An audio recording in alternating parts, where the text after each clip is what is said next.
United States, we help the less fortunate, but a lot of citizens of other countries are not really aware of that, and one really good way to make them aware of that is for our diplomats in those countries to demonstrate that by their actions, and that's what this award is designed to promote and recognize. And it also helps the people in America understand what kind of wonderful work diplomats and their families do.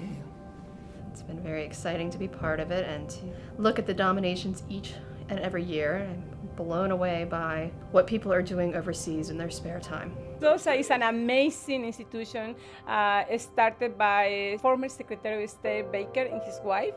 Well, I was so impressed when I'd travel around with Jim and I would get to meet people in the community and see what was going on. And some of the extraordinary things that they were doing were just amazing. She came over to me and said, "Ann, my husband and I just came back from overseas, and the spouses do so many wonderful things, and they aren't recognized. We have to do something about that." This really is an important aspect, I think, of American foreign policy because it gives people, citizens of other countries, firsthand knowledge and experience of Americans practicing volunteerism and practicing generosity. The Bakers stay involved. They did not ever leave SOSA.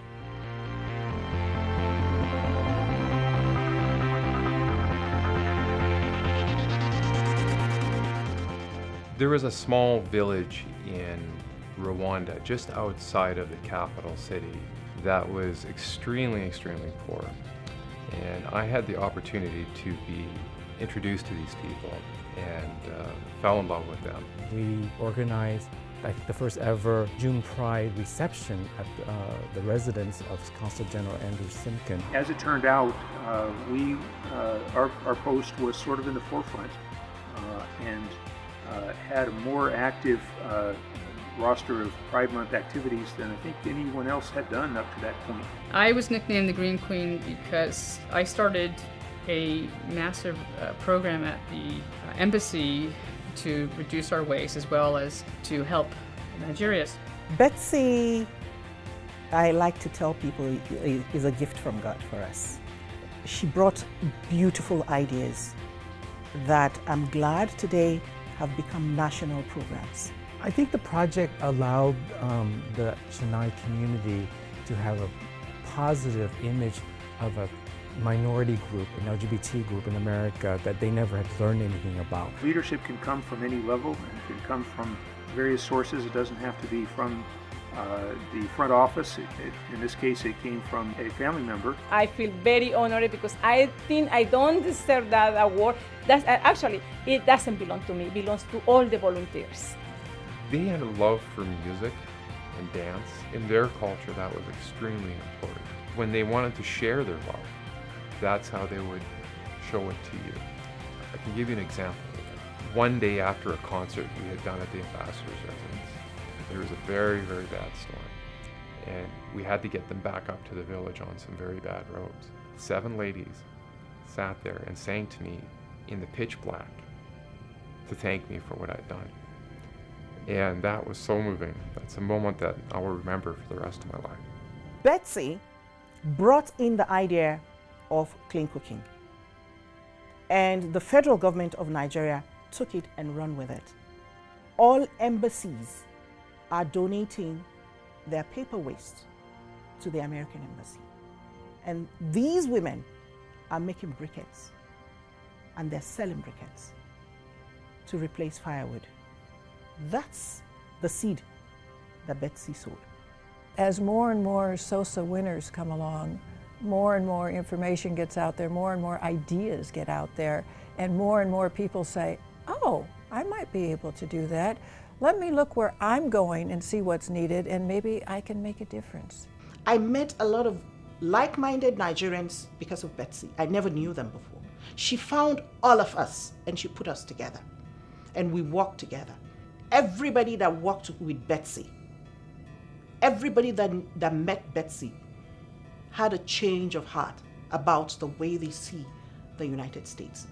And I'd had the Prime Minister before he became a Prime Minister also in that village. And there was lots of singing and dancing and music, and afterwards they said to me, "Thank you for showing this to us. We had no idea that this was here." And it was a surprise for me because this was Rwanda to me.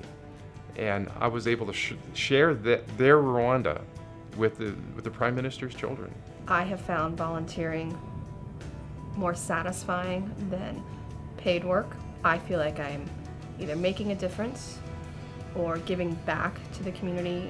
What you don't realize is what it does for yourself and how it makes you feel. I found that for me, it gives you a sense of purpose. It gives you a sense of that you're helping mankind. You're helping other people. It's a little bit selfish some ways because I wanted to be part of the people I was with, and I really met some wonderful, wonderful people and learned how good-hearted these people are and how much they need. All the problems and the issues, those countries, the complaints, the hardship will disappear once you get to know the country more and appreciate for what it is through volunteerism. You don't have to take on the whole world. You can do simple things. Volunteers are a unique breed, just want to give back to that country that is their home for a short period of time. And the smallest effort makes a big difference. Because that's what SOSA is all about. It's making a difference where you are. We have phenomenal volunteers all around the world, and it's nice to be recognized for that work. This is a very, very important but not properly recognized activity of our Foreign Service community, and the Foreign Service community itself needs to be aware, observant, and be willing to nominate people who have exhibited these forms of generosity and volunteerism. But I think it's important that the entire Foreign Service knows more about what's being done and takes the time to say, gee, our embassy has some great volunteers.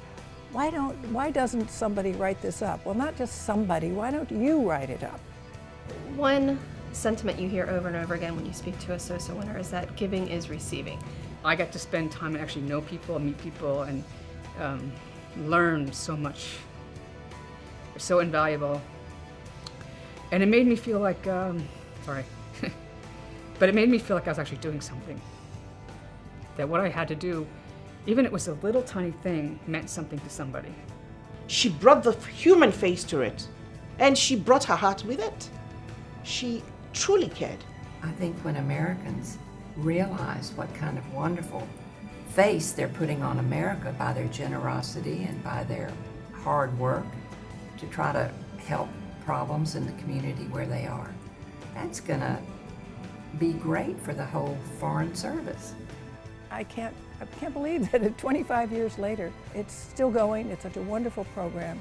And every year, more and more volunteers are put forward. I'm really glad that it's been as successful as it has.